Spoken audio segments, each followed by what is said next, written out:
और मैं आपको आपके चैनल पे ये एकदम डंके की चोट पे कहना चाहता हूँ कि हम बिहार को एक नया नेतृत्व देंगे और मोहतरमा हिना साहब का नेतृत्व देंगे। मोहतरमा जब निकलती हैं, बिहार के लोगों का प्यार मिलता है तो लाखों की संख्या होती है और लाखों की संख्या राजधानी में भी होगी। इसलिए हम नहीं चाहते कि लॉ एंड ऑर्डर में कोई प्रॉब्लम हो, इसलिए हम प्रशासन के सहयोग से बड़ा सम्मेलन करेंगे और जल्दी उस तिथि का भी ऐलान आप सभी के सहयोग से करेंगे। जो लोग हमारे वोट से सत्ता की मलाई खा रहे हैं, मुख्यमंत्री बनते रहे हैं, उप मुख्यमंत्री बनते रहे हैं, उनके लोगों की आप संख्या देख लें, मंत्रालय में देख लें, विधायक में देख लें, विधान पार्षद में देख लें, राज्यसभा में देख लें। तो अब हमारा समाज, जिसे एक नेतृत्व की कमी थी, वो मोहतरमा हिना साहब के रूप में मिल गई हैं और हम जल्द ही पटना राजधानी में एक बड़ा अधिकार सम्मेलन करेंगे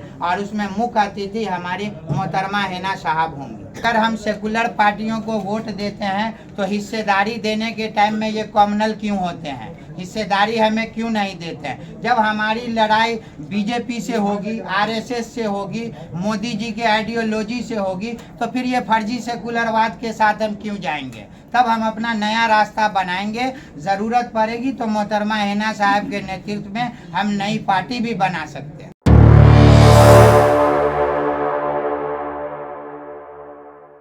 साहब के नेतृत्व में घूमेंगे, ओसामा साहब के साथ घूमेंगे और हम नया रास्ता, नया समीकरण अपने समाज के साथ साथ दलित और जो समाज का सबसे निचले स्तर के जो लोग हैं, जिनका शोषण हो रहा है, उनको लेकर के बिहार में एक नया समीकरण बनाएंगे।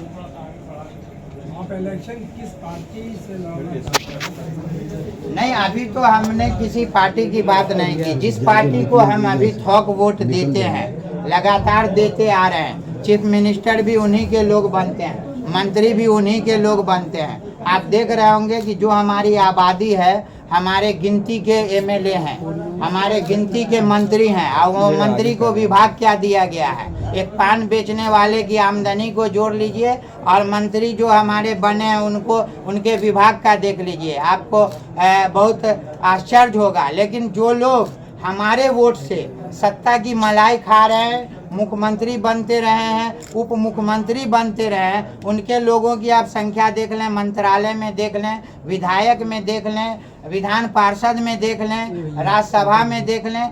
तो अब हमारा समाज, जिसे एक नेतृत्व की कमी थी, वो मोहतरमा हिना साहब के रूप में मिल गई हैं और हम जल्द ही पटना राजधानी में एक बड़ा अधिकार सम्मेलन करेंगे और उसमें मुख्य अतिथि हमारी मोहतरमा हिना साहब होंगी।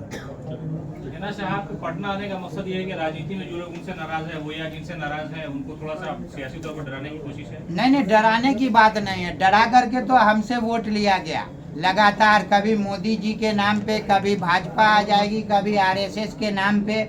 लेकिन मेरा सीधा सीधा एजेंडा है कि अगर हम सेकुलर पार्टियों को वोट देते हैं तो हिस्सेदारी देने के टाइम में ये कॉमनल क्यों होते हैं, हिस्सेदारी हमें क्यों नहीं देते हैं? जब हमारी लड़ाई बीजेपी से होगी, आरएसएस से होगी, मोदी जी के आइडियोलॉजी से होगी, तो फिर ये फर्जी सेकुलरवाद के साथ हम क्यों जाएंगे? तब हम अपना नया रास्ता बनाएंगे। ज़रूरत पड़ेगी तो मोहतरमा हिना साहब के नेतृत्व में हम नई पार्टी भी बना सकते हैं। हिना साहब चुनाव लड़ेंगे 2024 में? निश्चित रूप से एक एक करके आप लोग सवाल पूछ सकते हैं। सर नजर साहब बार बार फर्जी सेकुलर शब्द का प्रयोग करें, फर्जी सेकुलर किसके लिए शब्द का प्रयोग? फर्जी सेकुलर आप देख लीजिए, हमारे नौजवानों की मॉब लिंचिंग होती है और जिस पार्टी को हम वोट देते हैं वो इसलिए नहीं बोलते हैं कि उसका समाज नाराज हो जाएगा, तो यही तो फर्जी सेकुलर है ना।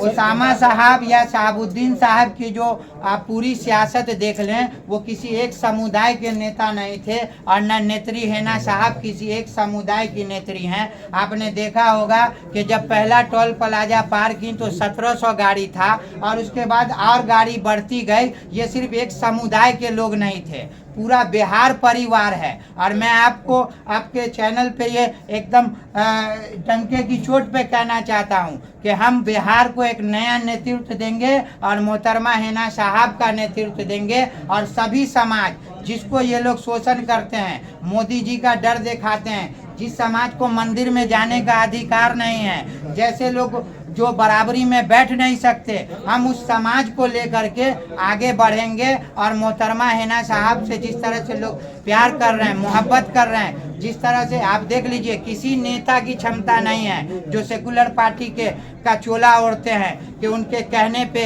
या उनके इस पे हजारों गाड़ियों का काफिला निकल जाए। लेकिन शहाबुद्दीन साहब का ही वो परिवार है जो बिना कहे, बिना भाड़े के, बिना किसी लस्ट के हजारों गाड़ियों का काफिला, लाखों लोग उनको जेसीबी से फूल बरसा करके प्यार मोहब्बत दिए हैं। हम उनका सम्मान करेंगे और 2024 के आचार संहिता लगने से पहले पहले बिहार में हम अपने अधिकार के लिए ये फर्जी सेकुलर पार्टियों के आंखों में आंखें डालकर बात करेंगे। देखिए फर्जी सेकुलर है कौन सर? फर्जी सेकुलर है कौन? फर्जी सेकुलर कहने की जरूरत है। अल्पसंख्यक नहीं, लालू प्रसाद को मैं या जदयू को या कांग्रेस को मैं व्यक्तिगत रूप से टारगेट नहीं करने बैठा हूं, लेकिन आप मीडिया के भाइयों को अच्छी तरह से मालूम है कि हमारे समाज ने थोक वोट किसे दिया है। आने वाले समय में उस फर्जी सेकुलर पार्टियों का चेहरा भी बेनकाब होगा और ये मोहतरमा हिना साहब के नेतृत्व में होगा।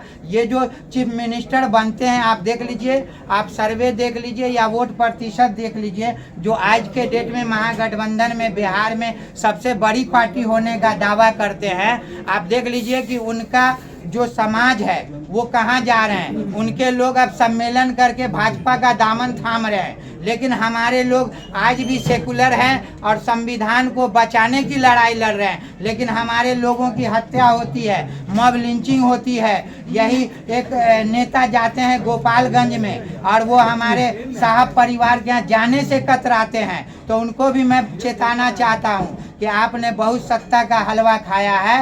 अब अगर बराबरी में बात नहीं करोगे और हमारे आबादी के हिसाब से हमारी सियासी हिस्सेदारी नहीं दोगे, टिकट बंटवारे में हेरा फेरी करोगे, तो आइंदा 2024 में खाता नहीं खुलेगा और 25 में मोहतरमा हिना साहब के नेतृत्व में हम बिहार में सरकार बनाएंगे। पटना जो उनके आने का प्रोग्राम है, कितनी संख्या हो सकती है और प्रशासन से अनुमति ली है? बातचीत देखिए, प्रशासन से भी बात चल रही है और अनुमति, लोकतंत्र में अनुमति क्या होता है? हम अपने अधिकार की लड़ाई लड़ने निकलेंगे तो अनुमति कौन देगा? बाबा साहब भीमराव अंबेडकर का संविधान, हमें किसी से इजाज़त लेने की ज़रूरत नहीं है। लेकिन चूंकि मोहतरमा जब निकलती हैं, बिहार के लोगों का प्यार मिलता है तो लाखों की संख्या होती है और लाखों की संख्या राजधानी में भी होगी। इसलिए हम नहीं चाहते कि लॉ एंड ऑर्डर में कोई प्रॉब्लम हो, इसलिए हम प्रशासन के सहयोग से बड़ा सम्मेलन करेंगे और जल्दी उस तिथि का भी ऐलान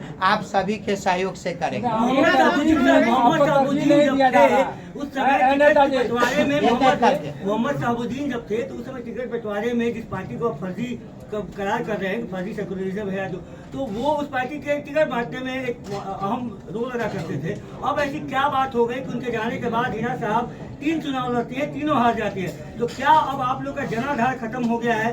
इसके वजह से आप प्रेशर पॉलिटिक्स कर रहे हैं? नहीं, बिल्कुल नहीं। देखिए, जनाधार की बात आपने कहा तो आपने देखा होगा कि गैर राजनीतिक कार्यक्रम में हिना साहब निकलती हैं और लाखों लोग होते हैं, तो जनाधार तो हमारा है ही। हम ये बताने निकले हैं कि हमारे वोट से जो तुम सत्ता का हलवा खाते रहे हो, शहाबुद्दीन साहब की राजनीतिक हत्या होती है, उस पार्टी के नेता बोलने से भागते हैं, उनके कार्यालय में उनकी श्रद्धांजलि नहीं होती है, तो हम बंधुआ मजदूर बन के अब रहने वाले नहीं हैं। और हमारे समाज के युवा जाग चुके हैं, उन्हें मालूम है। पार्टी ने 3 बार उनको सांसद बनाने की कोशिश की, टिकट दिया, तो आप कैसे कह सकते हैं कि आपको उन्होंने मौका? यही तो हम बताना चाह रहे हैं कि हम तो, हमें टिकट भी देते हो, हमें हराते भी हो।